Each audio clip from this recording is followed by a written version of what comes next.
At 2:40 in the morning, Monica Hawkins received a phone call that no parent ever wants to get. She's written a book titled A Shattered Heart, a journey of hope, trust and healing, recording what happened after that horrifying call. She joins us now via Skype. Monica, thank you so much for joining us. And thank you so much for having me this morning. Now, I have your book in my hand, A Shattered Heart, a journey of hope, trust and healing. But that journey started with a horrific incident. Tell us about that. Yes, as I share in my book and in my first chapter, Caution Behind the Yellow Tape, it was a time that forever changed my life on May 6, 2012. My son had just came home from college. He gave me a call and he said, "Mom, I'm on my way home. Unlock the door," because I left my keys at college. And I went down and opened up the door, unlocked the door, and I went back down and I laid back down and I began to pray for him, as I always do when I get woke up. And then the next call I got was like an hour and a half later.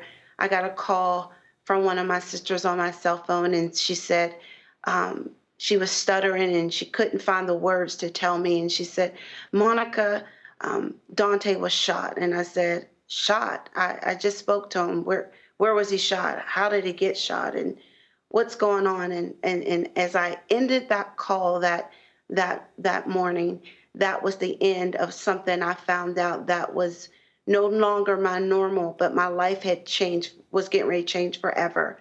And I went down to the scene with his brother, and behind the yellow tape, typically we waited and we waited, and the scene was very chaotic, but I kept praying and I kept asking God to keep me. And I was hoping, as any mother would, that the news would be changed, because I saw the ambulance there, but I didn't see the coroner's van. And sad to say is that the detective came over, gave the license to my son and said, "Tell your mom to go home." And I said, "No, I'm not going home. I'm going to wait, because I'm not going to leave my baby here on the streets. I want to see him." And she Wow. said, "You've been so patient with me, and you've been so patient during this time." She said, "I'm going to let you behind the yellow tape." And and in a homicide investigation, they don't allow you to do that. And when I got behind the yellow tape, I saw my son laying there. He was bleeding out and he was gone. Why? What happened? Why was he shot? Have you ever found out? Yes, so through the investigation, it was determined he was not the person of interest.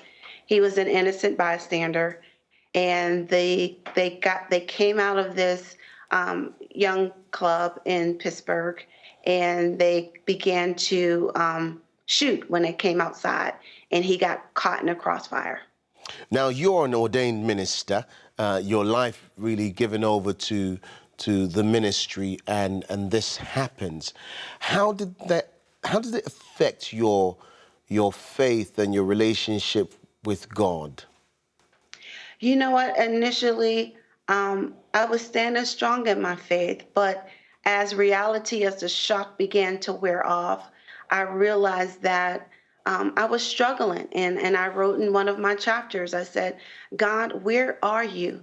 Because in another chapter, I say, "The pain is just literally taking my breath away, and I can't bear it, God. And I miss him so much. God, I served you and I lived for you. How could this happen to my son when he was just, he didn't always start out right, and he turned his life around, and he was going in the right direction and finishing college, and he was at a great place and I was at a great place. And why now?" And I remember asking God all those questions. Why, God? Why now? And God simply spoke to me one day in my prayer time and said, "Monica, put away the why questions and let me begin to heal you, because you can't make sense out of something so senseless." Well, you know, there's so much we can say and discuss, and you do put it all, or your heart, your experience in the book. But for someone watching who's where you were, in the why spot, which I'm sure you can understand, having been through it yourself, how can they start the journey from there to a place of healing and restoration? where, God can take away all the pain? You know what? To be honest, the pain never goes away. Grieving is something that I tell every parent that's experiencing it. Grieving through therapy and my support system, grieving is something you never get over. You learn to get through it with God. And the first thing you have to do is acknowledge that God, I don't understand. And then you have to understand that God is sovereign. And I had to learn how to bow to his sovereignty. He can do what he wants when he wants to do it. And I learned that through trusting him and being honest with God. But yet I obeyed the word of God. And so first thing I would encourage anybody is there's nothing wrong with asking God why, but have the right, learn how to get the right motivations. Because I share so much in my book that initially I didn't have the right motivations of why I was asking God. I had an undertone of blaming God. And God, why'd you do this to me? And I didn't know that the end result would be this, me writing a book and helping so many others. So God answered the why because I can trust you and I'm not going to put more on you than you can bear. And I learned that through reading my word and staying with my pastors and being honest in therapy of how I felt. Monica, thank you so much for joining us, and thank you for your book, A Shattered Heart, A Journey of Hope, Trust, and Healing. Thank you so much for inviting me. And please, anyone needs a copy, you can go to my website at shatterheart.com.